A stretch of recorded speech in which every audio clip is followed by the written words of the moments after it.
हरे कृष्णा। तो आप सबका स्वागत है आज के इस सत्र में। तो आज का सत्र शुरू करने से पहले हम मंगलाचरण करते हैं। ओम अज्ञानतिमिरन्धस्य ज्ञानञ्जनशलाकया चक्षुरुन्मीलितं येन तस्मै श्री गुरुवे नमः।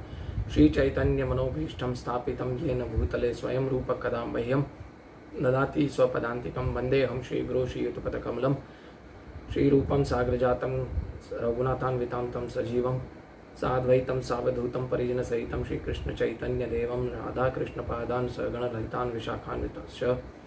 हे कृष्ण करुणा सिंधु दीनबंधु जगतपते गोपेश गोपिका कांता राधा कांता नमस्तुते तप्त कांचन गौरंगी राधे वृंदावनेश्वरी ऋषभानुसुते देवी प्रणमामि हरिप्रिय वांछा कल्पतरुभ्यश्च कृपा सिंधुभ्य एव च पतितानां पावनेभ्यो वैष्णवेभ्यो नमो नमः। अनंत कोटि वैष्णववृंद की जय। मुखं करोति वाचालं पंगुं लंघयते गिरिं यत्कृपातमहं वन्दे परमानंद माधवं श्रीदीनता गुरुदीनतारिणं श्री चैतन्य ईश्वरम। हरे कृष्णा। तो आज हम 8वें अध्याय का पिछले सत्र में हमने चर्चा की थी 8वें श्लोक तक। तो आज हम 9वें श्लोक से चर्चा करेंगे भगवत गीता का 8वां अध्याय, जिसका नाम है भगवत प्राप्ति। अभी क्वेश्चन ये उठता है कि भगवत प्राप्ति जो है वो जीवन का लक्ष्य है, लेकिन भगवत प्राप्ति होगी कैसे। भगवान ये अध्याय में वैसे बता रहे हैं कि उनकी प्राप्ति कैसे की जाए।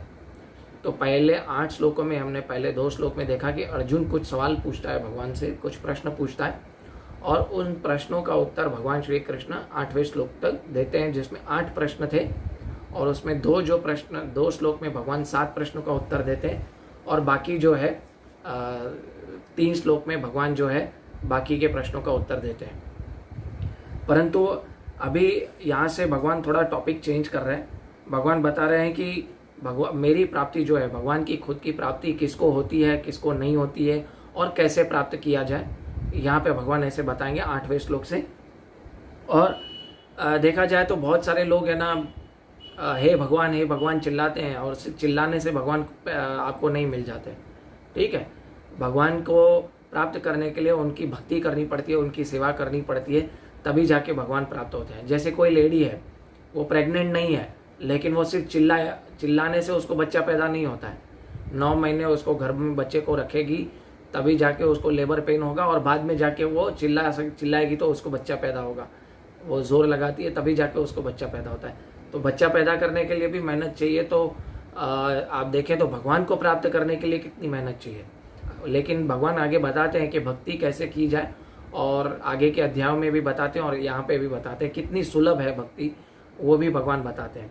लेकिन भगवान आगे पिछले जो अध्यायों में चर्चा की है, थोड़ा ध्यान योग और ज्ञान योग की भी चर्चा करेंगे कि कैसे ध्यान योगी भगवान को प्राप्त कर सकते हैं और कैसे ज्ञान योगी भगवान को प्राप्त कर सकते हैं।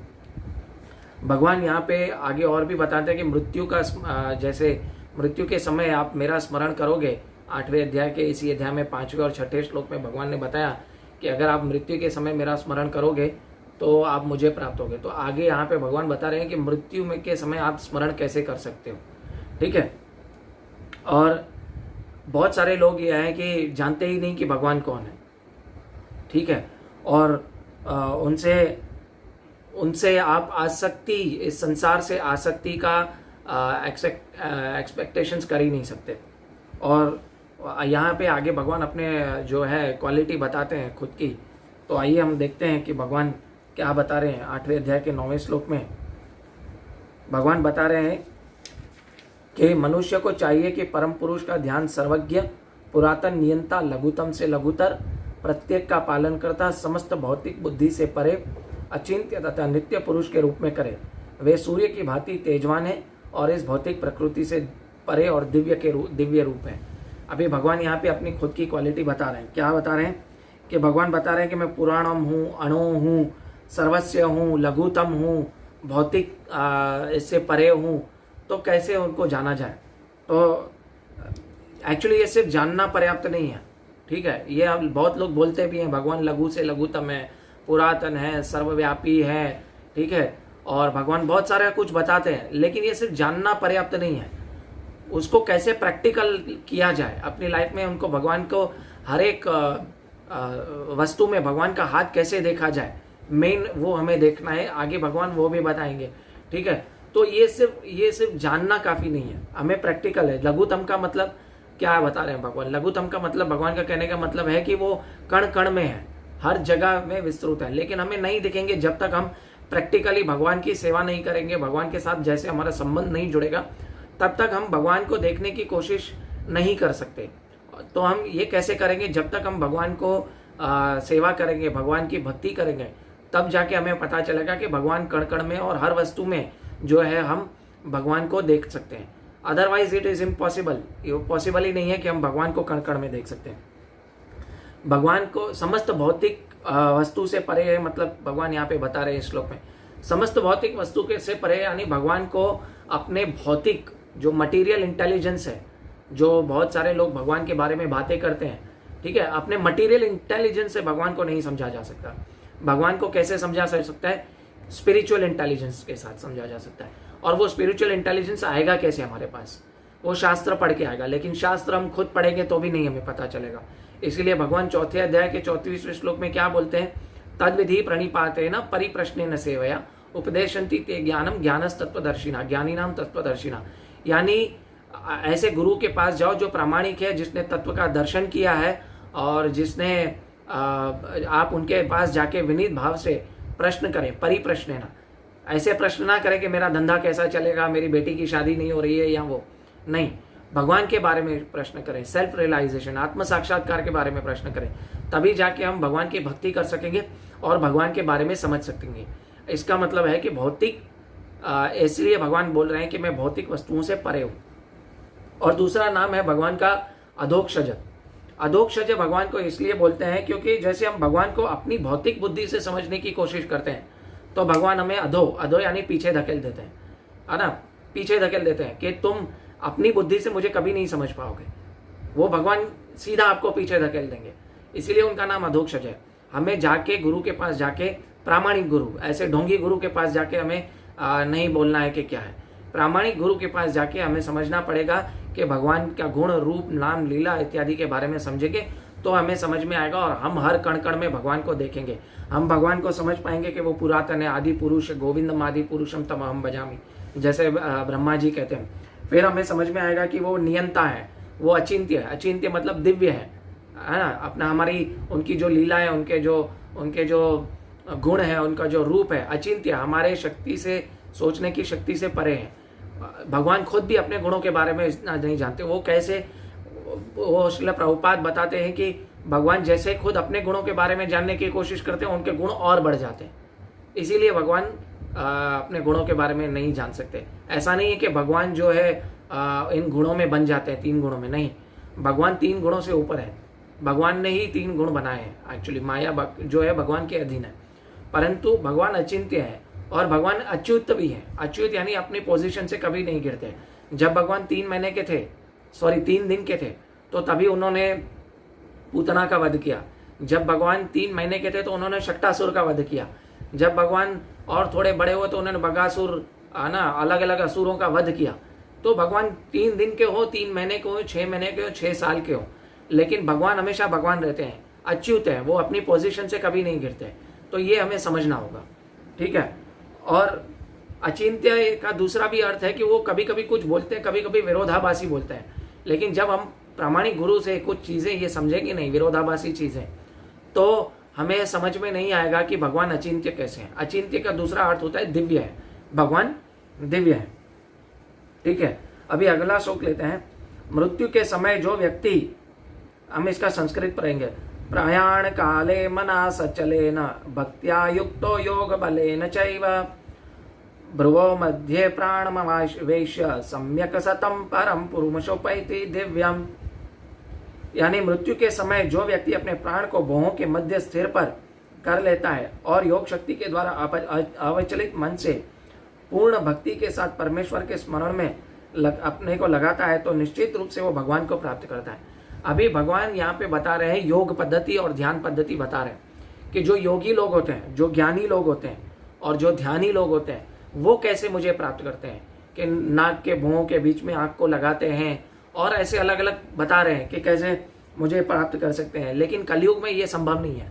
कलयुग में सिर्फ और सिर्फ कृष्ण भावना भावित हो जाए तो आपको ये सब पद्धति करने की जरूरत नहीं है, ठीक है। कलयुग में सिर्फ अगर आप भगवान कृष्ण का हरे कृष्ण कृष्ण कृष्ण हरे हरे, हरे राम राम राम हरे हरे, और आगे थोड़ी सी भगवान की भक्ति करेंगे, अच्छी तरीके से भगवान को भोग लगा के खाना खाएंगे और श्रीमद् भगवत गीता पढ़ेंगे, भागवतम करेंगे, 4 नियमों का पालन करेंगे, तो आप भगवान को प्राप्त कर सकते हैं। तभी जाके आपको अंतकाल में भगवान का स्मरण होगा। लेकिन इसके लिए हमें प्रैक्टिस करनी पड़ेगी। भगवान 8वें अध्याय के 8वें श्लोक में यही बोलते हैं, अभ्यास योग युक्तेना, है ना, चेतसा न अन्यगामिना। यानी हमें भगवान का जो है अभ्यास, चिंतन का अभ्यास करना पड़ेगा, तभी जाके हम भगवान का जो अंत समय में है स्मरण कर सकते हैं। स्मरण ऐसे ही नहीं होता है, स्मरण प्रेमवश किया जाता है। और योग करना, एक्चुअली योग की प्रोसेस है वो बहुत मुश्किल है कलयुग में। इसीलिए भगवान ने जो कहा है वो भगवान की भक्ति का है, प्रेमा भक्ति। इसलिए भगवान ने आखिरी में क्या बोला, प्रेमा भक्ति, नॉट जैसे दिखावे वाली भक्ति नहीं, प्रेमा भक्ति करनी है। प्रेमा भक्ति तक, स्टेज तक पहुंचने के लिए हम कैसे पहुंचे जा सकते हैं, भगवान ने 7वें अध्याय में डिस्कस किया है, और हमने पीछे डिस्कस भी किया था कि प्रेमा भक्ति तक कैसे पहुंचा जा सकता है। उसकी स्टेजेस हैं, आदो श्रद्धा, साधु संग, भजन क्रिया, अनर्थ निवृत्ति, निष्ठा, रुचि, भाव, आसक्ति, भाव और प्रेम। तो ऐसे ये सब स्टेज से जाके गुजरना पड़ेगा, तभी हमें पता चलेगा कि भगवान से प्रेम कैसे किया जाए, है ना। ऐसे एक दिन सोए और दूसरे दिन सुबह उठ के हमने भगवान का नाम जप किया तो हमारे मन में भगवान के लिए प्रेम उत्पन्न नहीं होगा। प्रेम क्या होता है, स्पॉन्टेनियस होता है। इसको हिंदी में क्या बोलते हैं, स्पॉन्टेनियस का हिंदी नहीं आता, मुझे क्षमा कीजिएगा। स्पॉन्टेनियस होता है यानी तत्क्षणिक होता है, उसी टाइम आता है। प्रेम को एक दिन में एक तरह से स्पॉन्टेनियस भी होता है, ताकि हमारी प्रैक्टिस की हुई है तो भगवान से प्रेम स्पॉन्टेनियस हो जाता है। और एक तरह से देखा जाए तो प्रेम स्पॉन्टेनियस नहीं भी होता है, क्योंकि रात को सोए और सुबह उठे भगवान से प्रेम नहीं हो सकता। ठीक है, हमें भौतिक वस्तु से ही प्रेम नहीं हो सकता। ऐसे तो हम जो है आध्यात्मिक, जो भगवान, जो सच्चिदानंद है, उनसे एक दिन में कैसे प्रेम होगा। ठीक है, क्योंकि हमारे जो जन्म, कई जन्मों का मैल भरा पड़ा है, तो वो साफ करने के लिए भगवान का जो भजन क्रिया है वो हमें करनी पड़ेगी। लेकिन किसके, साधुओं के संग में रह के हमें भजन क्रिया करनी पड़ेगी। अदरवाइज हमारा जो भगवान के लिए प्रेम है वो नहीं जागेगा। वो है, हृदय में है, dormant of Krishna consciousness, love for Krishna हमारे हृदय के द्वार पर है, परंतु वो उत्पन्न नहीं होगा जब तक हम प्रैक्टिस नहीं करेंगे। और प्रैक्टिस करने से बाद हमारे जो हृदय में जितने भी अनेक जन्मों के कल्मश हैं वो दूर हो जाते हैं। उसके बाद भगवान के लिए प्रेम उत्पन्न होता है। भगवान के लिए प्रेम एक दिन में कभी भी नहीं उत्पन्न होता। हमारे जितने ज्यादा कल्मश, उतना देर लगेगा हमारा भगवान के साथ प्रेम उत्पन्न होने में। लेकिन हमें उत्साह रखना चाहिए, निश्चय होना चाहिए और धैर्य होना चाहिए, तभी हमारा जो प्रेम है भगवान के लिए उत्पन्न होगा। देखते हैं इसके तात्पर्य में भगवान श्रील प्रभुपाद क्या कह रहे हैं। इस श्लोक में स्पष्ट किया गया है कि मृत्यु के समय मन को भगवान की भक्ति में स्थिर करना चाहिए। जो लोग योगाभ्यास करते हैं उनके लिए संस्तुति की गई है कि वे प्राण को भौं के बीच ले आए। यहाँ पर षटक्रयोग के अभ्यास का प्रस्ताव है, जिससे 6 चक्रों पर ध्यान लगाया जाता है, परंतु निरंतर कृष्ण भावनामृत में लीन रहने के कारण शुद्ध भक्त भगवत कृपा से मृत्यु के समय योगाभ्यास के बिना भगवान का स्मरण कर सकता है। ठीक है, देखिए यहाँ पे बता रहे हैं श्रील प्रभुपाद भी कि हमें ये सब करने की जरूरत नहीं है। हमें सिर्फ और सिर्फ भगवान का जो है अध्याय, भगवान का जो है स्मरण करना है, भगवान की भक्ति करनी है, तो उसे ये सब योगाभ्यास और ध्यान योग करने की जरूरत नहीं है। फिर आगे भगवान क्या बता रहे हैं, यद अक्षरम वेद विदो वदंती विशंति यत्तधयो वितरागाः यदच्छतो ब्रह्मचर्यम चरंती तते पदम संग्रहेण प्रवक्षे। यानी भगवान यहाँ पे ब्रह्मचर्य की बात कर रहे हैं। पहले हम तात्पर्य इसका श्लोका पढ़ेंगे, अनुवाद। जो वेदों के ज्ञाता है, जो ओंकार उच्चारण करता है और जो संन्यास आश्रम के बड़ी बड़े मुनि हैं, वे ब्रह्म में प्रवेश करते हैं। ऐसी सिद्धि की इच्छा करने वाले ब्रह्मचर्य का अभ्यास करते हैं। अब मैं तुम्हें ये विधि बताऊंगा जिससे कोई भी व्यक्ति मुक्ति का लाभ कर सकता है। पहले तो यहाँ पे 2-3 चीजें बताई है। भगवान ने क्या बताया, ओंकार। ओंकार आगे वाले श्लोक में है, भगवान बताएंगे 13वें श्लोक में। तो ओंकार हम बाद में डिस्कस करेंगे, क्योंकि उसको भगवान थोड़ा एलाबरेट करके आगे बता रहे हैं। लेकिन यहाँ पे मेन जो भगवान बता रहे हैं वो बता रहे हैं कि सेक्स को कैसे कंट्रोल किया जाए, जैसे ब्रह्मचार्य कैसे रहा जाए।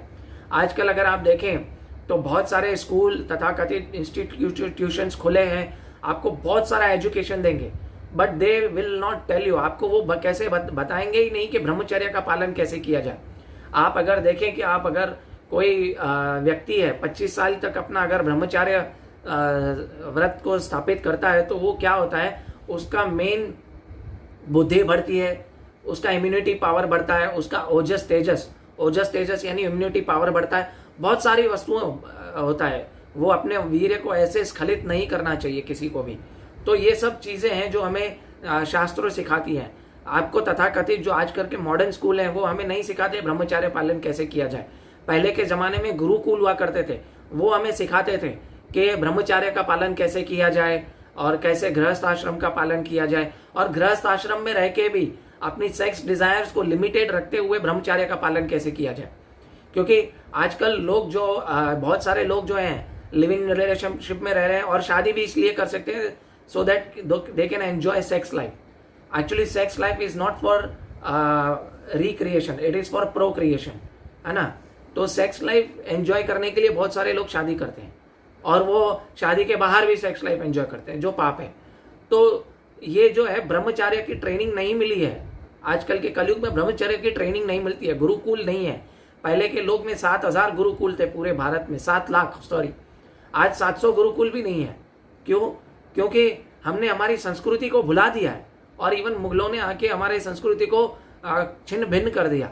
तो हमें वो संस्कृति को फिर से स्थापित करना है और हमें ये करना है कि हम कैसे अपने ब्रह्मचर्य को पालन कर सके, अपने बच्चों को कैसे सिखाएं। अपने बच्चों को कैसे सिखा सकते हैं? जैसे हम करेंगे तभी पालन अपने बच्चों को सिखा सकेंगे। At least for the age of 25 they should, till the age of 25 they should follow this brahmacharya vrat. Otherwise ये हमारा जो जीवन है वो नर्क बन जाएगा। आप देखिए हर घर में कलेश है, हर घर में जो भगवान की भक्ति नहीं करते उस घर में, हर घर में कलेश होता है, शांति का वातावरण होता ही नहीं है।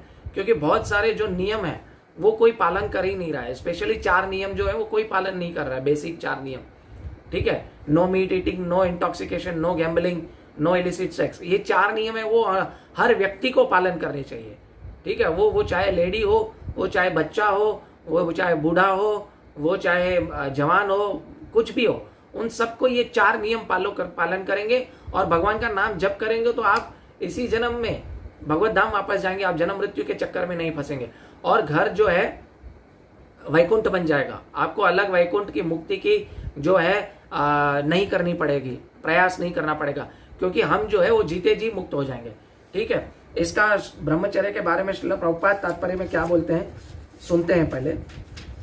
विश्व का सामाजिक ढांचा इतना बदल हो जा चुका है कि छात्र जीवन के प्रारंभ में ब्रह्मचर्य का जीवन बिताना संभव नहीं है। यद्यपि वे विश्व में ज्ञान की विभिन्न शाखाओं के लिए अनेक संस्थाएं हैं, किंतु ऐसी मान्यता प्राप्त एक भी संस्था नहीं है जो ब्रह्मचर्य के सिद्धांतों का शिक्षा प्रदान कर सके। ब्रह्मचर्य के बिना आध्यात्मिक जीवन में उन्नति कर पाना अत्यंत कठिन है। अतः इस कलयुग में शास्त्रों के आदेश अनुसार भगवान चैतन्य ने घोषणा की है कि भगवान कृष्ण के पवित्र नाम का जप हरे कृष्ण महामंत्र के अतिरिक्त परमेश्वर के साक्षात्कार का कोई अन्य उपाय नहीं है। अगर हमें भगवान श्री कृष्ण परमेश्वर का और भगवान का साक्षात्कार करना है तो हरे कृष्ण महामंत्र का जाप करना चाहिए। और इसी तात्पर्य में श्रील प्रभुपाद ने भी बताया, आधुनिक इंस्टीट्यूशन है ही नहीं जो आपको ब्रह्मचर्य के बारे में बता सके। व्हाट इज ब्रह्मचर्य, कैसे पालन किया जाता है। क्योंकि पहले जो गुरुकुल हुआ करते थे उनको ये देखा जाए तो दे वर मोर एडवांस्ड। आप देखे पुराने मंदिर इतने बने हैं, पुराने हवेलियां इतनी है जिनका इंजीनियरिंग ऐसे की गई है कि आपको पता ही नहीं है कि कैसे की है। बहुत सारे मंदिर ऐसे हैं, बहुत सारी हवेलियां ऐसी हैं पुरानी देखेंगे तो। लेकिन हम क्या है, तथाकथित अपने आप को आधुनिक बताए लेकिन हम पीछे जा रहे हैं। आजकल की स्त्रियां देखिए स्कर्ट पहनेंगी, छोटे कपड़े पहनती हैं। इवन मर्द लोग भी जो है वो अपना ऊपर का शर्ट टॉपलेस होके घूमते हैं बाजार में। ये क्या है, ये पीछे जाना है। क्योंकि पहले के आदि मानव जो थे उनमें उनके पास कपड़े ही नहीं हुआ करते थे। तो we are going backwards, not forward. Actually हमें ये सीखना चाहिए। गुरुकुल हमें सिखाते थे कि कैसे हमें आगे बढ़ना है लाइफ में, कैसे हमारे ब्रह्मचर्य का व्रत का पालन किया जाए, कैसे हमारा इंटेलिजेंस बढ़ाया जाए। हम क्या पिछले लोगों से ज्यादा इंटेलिजेंस है? नहीं। हमारी बुद्धि जो है वो तथाकथित भौतिक ज्ञान द्वारा हर ली गई है, भौतिक ज्ञान द्वारा हर ली गई है, ठीक है। तो हम एक्चुअली ये समझ ही नहीं पा रहे हैं कि हम क्या करें। तो इसके लिए हमें प्रामाणिक गुरु के पास जाके और शास्त्रों का अध्ययन करना होगा, तभी जाके हम समझ सकेंगे कि ब्रह्मचर्य क्या है और बहुत सारे शास्त्रों को कैसे पालन किया जा सकता है, ठीक है। अभी हम 12वें श्लोक में देखेंगे, सर्वद्वाराणि संयम्य मनोहृदि निरुद्धस्य मूर्ध्यानाधायात्मनः प्राणमास्थितो योग धारणम। समस्त इंद्रियों क्रियाओं के विरक्त योग की स्थिति योग धारणा कहा जाता है। इंद्रियों के समस्त द्वारों को बंद करके तथा मन को हृदय में प्राणवायु को स्थिर करके पर केंद्रित करके मनुष्य को अपने योग स्थिति में प्राप्त कर सकता है। अभी यहाँ पे अभी भी भगवान योग के बारे में बता रहे हैं। भगवान क्या कह रहे हैं कि योग मतलब अपने सेंसेस को कंट्रोल करना। लेकिन आजकल जो लोग योग करते हैं, तीसरे अध्याय के 6ठे श्लोक में भगवान बता रहे हैं कि जो लोग तथाकथित योग करते हैं वो एक्चुअली इंद्रियों को तो कंट्रोल करते हैं, पर क्या करते हैं, उनका जो मन है, मन जो है वो भौतिक इच्छाओं में लगा हुआ होता है। तो ऐसा व्यक्ति क्या करता है, अपने आप को भी धोखा देता है और लोगों को भी धोखा देता है। ऐसा व्यक्ति मिथ्याचारी है। तो ऐसे व्यक्तियों के चक्कर में नहीं फंसना चाहिए और हमें भी ऐसे नहीं करना चाहिए। योग मतलब पहले तो हमें पता होना चाहिए, योग मतलब भगवान के साथ जुड़ना। ठीक है, आजकल का जो तथाकथित योग है, जो योगा कराते हैं, जो सब करवाते हैं, वो आपको क्या यम नियम पालन करवाते हैं? नहीं कराते। यम यानी जो 10 चीजें नहीं करनी चाहिए और नियम यानी जो 10 चीजें करनी चाहिए, वो तो सीधा आपको धारणा, ध्यान और समाधि पे लाते हैं। ठीक है, और वो योग इसलिए सिखाते हैं कि हम कैसे आजकल के जीवन में इंद्रिय भोग ज्यादा से ज्यादा इंद्रिय तृप्ति कर सकें। परंतु योग का मतलब है कि हम इंद्रियों को कंट्रोल में रहें। तो ये देखिए कितना विरोधाभासी है। आजकल के लोग आपको इंद्रियों का, जैसे फिल्म स्टार वगैरह हैं, बहुत सारे जो तथाकथित योगा अभ्यास करते हैं, वो लोग शारीरिक फिट तो रहते हैं, लेकिन उसका लक्ष्य क्या है योग का? उसका लक्ष्य है योग का भगवान की प्राप्ति, वो भगवान से जुड़ना। लेकिन वो क्या है, सिर्फ फिट रहना है और ज्यादा से ज्यादा इंद्रिय भोग कर सके, उसके लिए वो योग करते हैं। नहीं, योग इसके लिए नहीं है। योग मतलब भगवान से जुड़ना, संसार से विरक्ति। संसार से विरक्ति इसका मतलब नहीं है कि सब घर बार छोड़ के जाओ, नहीं। संसार से विरक्ति यानी कि भौतिक चीजों से आसक्ति ना होना और भगवान में आसक्ति होना, उसको बोलते हैं संसार से विरक्ति। घर बार छोड़ के नहीं जाना चाहिए। और जो योग भगवान के साथ हमेशा जुड़ा रहता है, वो उसका इंटरेस्ट नहीं होता संसार की वस्तुओं में। जैसे कोई क्रिकेट मैच हो गया, मूवीज हो गया, ठीक है, वो देख रहा भी होगा, कभी कभी टीवी चालू होगा। पहले तो वो शुद्ध भक्त अपने घर पे टीवी रखेगा ही नहीं, और वो टीवी चालू भी रखेगा तो उसको कोई फर्क नहीं पड़ेगा कि टीवी में क्या चल रहा है, वो देखेगा ही नहीं। अपना दूसरे रूम में जाके भगवद गीता पढ़ेगा या भगवान का नाम जप करेगा। तो ये सब चीजें हैं। तो योग मतलब भगवान के साथ जुड़ना। और अगर योग ऐसा नहीं कर सकता, जैसे योग पद्धति नहीं कर सकते, तो कृष्णा कॉन्शियसनेस बन जाओ, कृष्ण भावनामृत बन जाओ, सबसे बेस्ट है। तो आप भगवान के साथ जुड़ने का जो रास्ता है वो सबसे इजी है।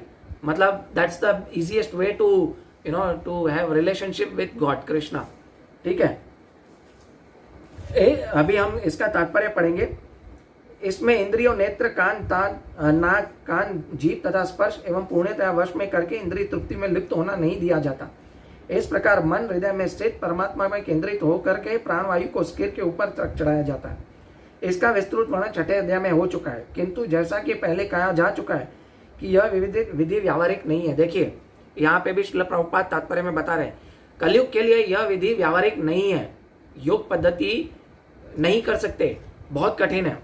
तो आप क्या करना चाहिए? सबसे उत्तम विधि कृष्ण भावनामृत है ना। It's very easy, Krishna भावनामृत।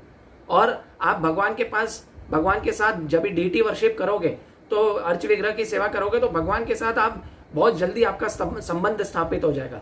ठीक है, वो संबंध क्या है वो आगे हम जानेंगे। ठीक है, यदि कोई भक्ति में अपने मन को कृष्ण में स्थिर करके समझता है तो उसके लिए अविचलित दिव्य समाधि में बने रहना सुगम हो जाता है।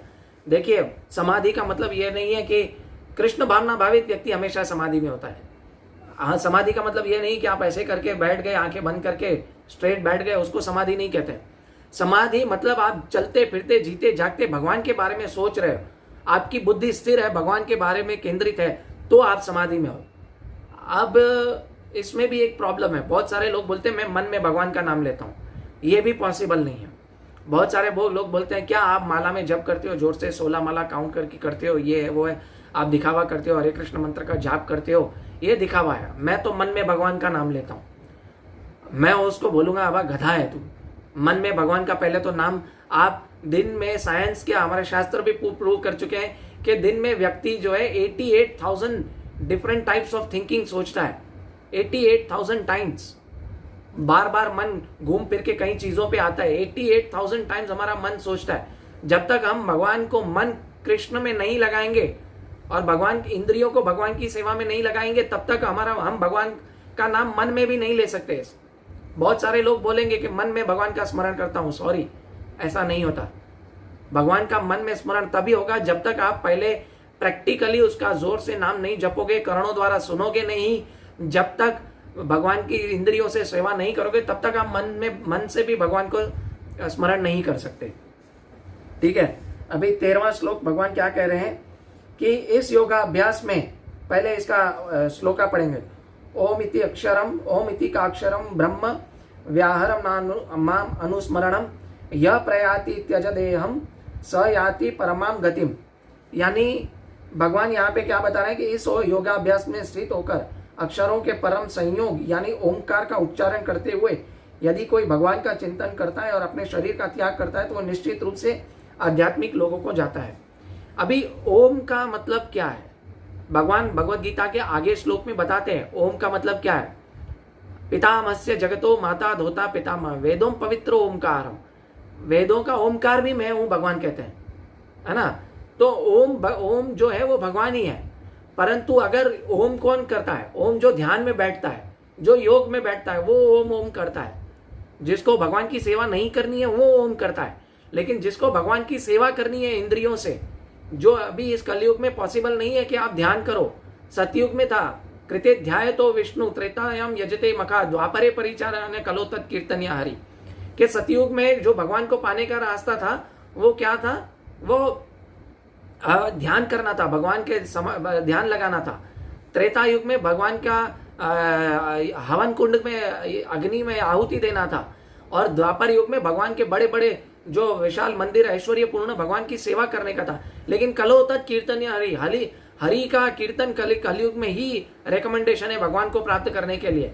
अदरवाइज अगर आप कुछ भी दूसरी पद्धति कर लो, भगवान को प्राप्त करना बहुत कठिन है। कठिन क्या, इम्पॉसिबल है। लेकिन जब तक आप भगवान को, अपनी इंद्रियों को भगवान की सेवा में लगाओगे, भक्ति करोगे, भगवान का नाम जप करोगे, तो भगवान को पाना एकदम इजी है। लेकिन भगवान यहाँ पे ये इसलिए बता रहे हैं क्योंकि ये योग वाले भी आ सकते हैं मेरे पास, लेकिन वो कलेशो अधिकतर तेषाम। भगवान बता रहे हैं कि ये ऐसे लोग बहुत कलेश में फंसते हैं। ठीक है, बहुत दुष्कर है ऐसे लोगों को आने के लिए। यहाँ पर स्पष्ट उल्लेख हुआ है कि ओम ब्रह्म तथा भगवान कृष्ण का परस्पर भिन्न नहीं है, यानी भगवान से अभिन्न है ओम ब्रह्म। ठीक है, ये सब ओम कृष्ण निर्विशेष ध्वनि है, लेकिन हरे कृष्ण यह ओम सन्निहित है, यानी ओम जो है वो निर्विशेष ध्वनि है। लेकिन जब आप हरे कृष्ण महामंत्र बोलते हो वो मंत्र मूर्ति बन जाती है भगवान की, उसको मंत्र मूर्ति भी कहा जाता है। ठीक है, तो अगर आप भगवान कृष्ण का नाम जप रहे हो तो एक प्रकार से भगवान की सेवा भी कर रहे हो।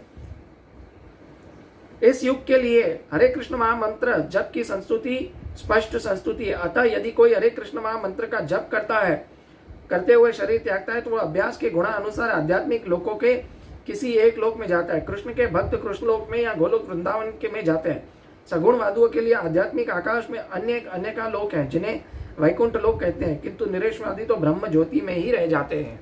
अभी ये बहुत अच्छा श्रील प्रभुपाद ने समझाते हैं। पहले तो मैंने आपको इस तात्पर्य में से एक तो बता दिया कि इस कलयुग के लिए जो है हरे कृष्ण महामंत्र ही सही है और ध्यान योग ज्ञान योग ये सही नहीं है। परंतु आगे यहाँ पे क्या बता रहे हैं, जो निर्विशेषवादी होते हैं, जो निराकार में मानते हैं, वो क्या है, वो ब्रह्म ज्योति में लीन हो जाते हैं। उनको मुक्ति तो मिलती है लेकिन उनको सायुज्य मुक्ति मिलती है। ठीक है, तो उनको जब सायुज्य मुक्ति मिलती है तो उनसे क्या होता है कि वो भगवान की जो ब्रह्म ज्योति में लीन हो जाते हैं। लेकिन जब ये निष्क्रिय हो जाते हैं, लेकिन जब वो भगवान फिर से सृष्टि करते हैं तो उनका फॉल डाउन होने का चांस है। लेकिन जो व्यक्ति भगवान की भक्ति करता है तो उसको सारूप्य मुक्ति प्राप्त होती है। मुक्ति के 5 प्रकार हैं, तो उसमें उसको बाकी की 4 प्रकार की मुक्ति बहुत ही अच्छी है। लेकिन ये जो सायुज्य मुक्ति है, जो निर्विशेषवादी जो ब्रह्म ज्योति में लीन होते हैं, उनको हमारे शास्त्रों में स्पिरिचुअल सुसाइड बताया गया है। परंतु जो व्यक्ति सारूप्य मुक्ति में मुक्ति होती है और वो भगवान के गोलोक वृंदावन में धाम में जाता है या वैकुंठ लोक में जाता है, गोलोक वृंदावन में जाने का है कि भगवान के साथ संबंध स्थापित होता है दास्य रस छोड़ के बाकी 4 संबंध स्थापित होते हैं, वात्सल्य भाव, माधुर्य, प्रेम, अलग शांत है ना रस स्थापित होते हैं, परंतु भगवान के साथ ये संबंध स्थापित होते हैं। लेकिन जब वैकुंठ में जाते हैं, हम वैकुंठ लोक में जाते हैं, उसमें भी आप वापस नहीं गिरते, क्योंकि वहां पर भी आप भगवान की सेवा करते हैं। और वहां पे क्या होता है कि वहां पे आप दास्य के रूप में भगवान की सेवा करते हैं। दास्य वाला आपका जो है स्वभाव बनता है, दास्य वाला आपका भगवान के साथ रिलेशन बनता है। लेकिन हमें भी पहले धीरे धीरे है ना भगवान के साथ अपने आप को दास्य समझना चाहिए। मैं भगवान का दास हूँ, जीवेर स्वरूप है कृष्णेर नित्य दास। हमें अपने आप को भगवान का दास्य समझना चाहिए। और धीरे धीरे अगर हम भगवान की अर्च विग्रह की सेवा करेंगे तो हमें आगे पता चलेगा कि मेरा जो स्वभाव है भगवान का अपने आप से संबंध जो है स्थापित होगा। पहले संबंध, फिर अभिधेय, फिर प्रयोजन, संबंध, अभिधेय और प्रयोजन। ठीक है, ऐसे होता है। तो भगवान के साथ संबंध बनाने का 5 तरीके हैं। एक है शांति रस, दास्य रस, साख्य रस, वात्सल्य रस और माधुर्य रस। तो इनमें से कोई भी एक संबंध आप भगवान के साथ बना सकते हैं। लेकिन वो कैसे आएगा? वो भगवान के साथ भक्ति करते हुए आएगा। ठीक है, अभी 14वां श्लोक है, अनन्य चेता सततम यो माम स्मरति नित्यशः तस्याहं सुलभ पार्थ नित्य युक्त योगिनः। भगवान क्या कह रहे हैं? अर्जुन, जो अनन्य भाव से मेरा निरंतर स्मरण करता है उसके लिए मैं सुलभ हूं, क्योंकि वो मेरी भक्ति में प्रवृत्त होता है। भगवान यहाँ पे अपना कंक्लूजन दे रहे हैं। क्या कंक्लूजन दे रहे हैं? कि भक्ति सबसे सर्वश्रेष्ठ है। भक्ति वालों, जो मेरी भक्ति करता है अनन्य भाव से, अनन्य भाव यानी ना किसी और की नहीं, सिर्फ मेरी भक्ति करता है, तो उसके लिए मैं सुलभ हूं। ठीक है, माम चवयो विचारेण भक्ति योगेन सेवते है ना, सगुणान समतेत एतान ब्रह्म भूयाय कल्पते। अभी विचारण भक्ति करनी है। ऐसा नहीं है कि मेरी इच्छा इधर पूरी नहीं हुई तो मैं ये देवता के पास चला जाऊं, मेरी इच्छा यहाँ पूरी नहीं हुई तो मैं ये देवता के पास चला जाऊं। बहुत लाभ करते हैं, ये एक वैश्या की तरह है। इसको शास्त्रों में वैश्या की तरह बताया गया है। अविभिचारेण, विभिचारेण भक्ति नहीं कहा जा, अविभिचारेण भक्ति करनी है, यानी भगवान श्री कृष्ण की भक्ति करनी है। भगवान कहते हैं माम एकम शरणम व्रज, सर्वधर्मान परित्यज्य माम एकम, मुझ अकेले की शरण में आओ। भगवान ने ये नहीं कहा कि मेरी, ब्रह्मा की और गणेश जी की, इनकी शरणों में जाओ, क्योंकि अगर हम भगवान श्री कृष्ण की पूजा करेंगे तो ऑटोमेटिकली सबकी पूजा हो जाएगी। शास्त्र कहते हैं, इवन भगवान भगवत गीता में कहते हैं, ये अप्यन्य देवता भक्ता यजंते श्रद्धान्विता ते अपि मामेव कौन्ते यजंते अविधि पूर्वकम। तो भगवान कह रहे हैं कि जो मेरी अनन्य भक्ति करता है उनके लिए मैं सुलभ हूं। वो कोई देश काल पात्र से बंधा हुआ नहीं है, वो किस कहीं पे भी कोई विचार से भी बंधा नहीं हुआ। वो अगर सिर्फ मेरी भक्ति करता है तो मेरे के लिए, उनके लिए मैं सुलभ हूं। लेकिन अंतकाल में स्मरण होना जरूरी है। भगवान की अगर हमने अनन्य भक्ति की है, शुद्ध भक्ति की है पूरा जीवन, तो भगवान हमें खुद को याद दिलाते हैं कि हाँ, याद दिलाते हैं कि तू मेरे पास आना है तो तू मेरा स्मरण कर। और भगवान आपका स्मरण कर लेते हैं ताकि हम भगवान का स्मरण कर सके अंत समय में। लेकिन श्रील प्रभुपाद कहते हैं, अगर आपने भक्ति नहीं की और मरने के समय में अगर आपको समोसा खाने की भी इच्छा हो गई तो आपको उसके लिए फिर से जीवन लेना पड़ेगा। तो देखिए कितना डेंजरस है ना। बहुत लोग बोलते हैं कि ये इसी अध्याय में आया था, 8वें अध्याय के 6ठे श्लोक में, इसी अध्याय में आया था। भगवान बोलते हैं, यम यम व्यापी स्मरण त्यजते कलेवरम तम तम वेति सदा भव भाव भावित। तो भगवान क्या कहते हैं कि जैसा जैसा स्मरण करोगे वैसा वैसा प्राप्त होगे आप अपने आप को। तो बहुत लोग बोलते हैं कि क्या मैं भगवान का स्मरण नहीं करूं तो भी मुझे भगवान प्राप्त नहीं होंगे? ऐसे ही तो ना इंसाफी है, ऐसा नहीं होता। एक पिछले लेक्चर में मैंने एग्जांपल दिया था स्टूडियो का। अगर आप स्टूडियो में फोटो खिंचवाने जाते हैं, जब भी आपको स्टूडियो वाला कहता है स्माइल प्लीज, अगर आपने स्माइल नहीं किया और कुछ और कर लिया, नाक ऐसे कर ली, ऐसे कर ली, कुछ भी हो गया, तो आपका फोटो बिगड़ जाएगा। तो उसमें फोटो लेने वाले की गलती नहीं है, उसमें आपकी गलती है, आपने अपना जो एक्सप्रेशन से अच्छे नहीं दिए। तो उसी तरह से जब हमारी मृत्यु होती है तो a fraction of a second मिलता है। वो सेकंड में हम अगर भगवान को याद कर ले तो भगवान के धाम चले जाएंगे। It is very dangerous. जब तो हमें इसके लिए अभ्यास करना पड़ेगा पूरी लाइफ में। ऐसे ही हम भगवान को प्राप्त नहीं कर सकते। आप मेरा पिछला लेक्चर देखिएगा, उसमें आपको इसको मैंने डिटेल से समझाया। तो भगवान ऐसे कह रहे हैं कि जो मेरी शुद्ध भक्ति करता है, अनन्यास भक्ति करता है, ऐसे भक्त के लिए मैं सुलभ हूं, है ना। तो शुद्ध भक्ति कैसे की जाए, तो मैंने पहले आपको बताया कि गुरु के पास जाना चाहिए। तद्विधि प्रणिपाते न परिप्रश्न न सेवया, उनसे शुद्ध भक्तों से, प्रामाणिक गुरु से हमें सीखना चाहिए कि मैं भक्ति के प्रोसेस में आगे कैसे बढ़ूं, और उनकी कृपा लेनी चाहिए। क्योंकि जो शुद्ध वैष्णव भक्त होते हैं ना, वो हमेशा कृपा बरसाते हैं, परंतु हमें कृपा लेनी कैसे है उसके ऊपर है। हमारा पात्र अगर छिद्रों से हो, ठीक है, और हमारा पात्र पहले ही गलत धारणाओं से भरा हो, तो हम उसको गुरु के पास चैलेंजिंग मोड में चले जाएंगे। परंतु हमारा पात्र खाली है तो हम भगवान वो जो डालना चाहेंगे हम ले लेंगे, लेकिन प्रामाणिक गुरु के पास जाना है और उनकी सेवा करनी है।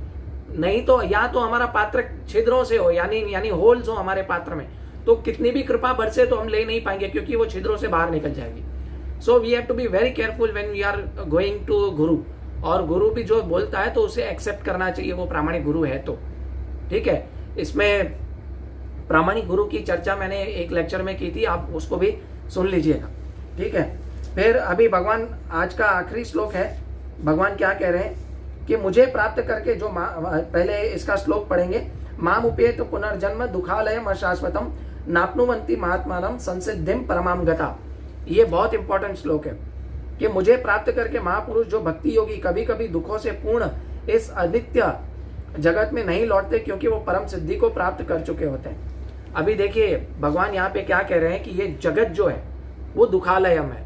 जैसे आप देखें, जो जहाँ पे विद्या दी जाती है तो उसको विद्यालय बोला जाता है, जहाँ भोजन दिया जाता है उसको भोजनालय दिया जाता है, ठीक है, जहाँ चिकित्सा दी जाती है उसको चिकित्सालय बोला जाता है। तो भगवान ने यहाँ पे डिक्लेयर कर दिया कि ये दुखालय है। दुखालय क्यों है? तो पहले तो यहाँ पे आपको सुख, तथा कथित सुख देने के लिए लोग बोलते हैं कि आप सुखी हो, जैसे एडवर्टाइजमेंट हुआ है ना, मूवीज हुआ, एंटरटेनमेंट हुआ, ड्रीम्स दिखाते हैं, और LIC वाले आते हैं, सुख सुख, इंश्योरेंस वाले सुख सुख दिखाते हैं, लेकिन वो सुख नहीं है, वो तथाकथित सुख है। और यहाँ पे 4 चीजें तो लगी पड़ी हैं, जन्म मृत्यु जरा व्याधि, है ना, जन्म मृत्यु बुढ़ापा और रोग, ये लगा पड़ा है, तो कैसे आप सुखी हैं? और दूसरा है हम कंडीशनड है, ठीक है। अगर आपको कुछ खाना है तो आपके दांत सही होनी चाहिए, कुछ दांत में दर्द है तो आप क्या करोगे, कुछ सर्टेन चीजें नहीं खा सकते, ठीक है। अगर आप में के पैर में दर्द है तो आप चल नहीं सकते, हम कंडीशनड है, इस शरीर में बद्ध है, इसीलिए हमको कंडीशन सोल कहा गया, शास्त्रों में बद्ध जीव कहा गया, ठीक है। लेकिन फिर भी हम इस जहान से बाहर नहीं निकलना चाह रहे, क्यों? क्योंकि हमको क्या है कि सुख, तथाकथित सुख दिखाया जाता है।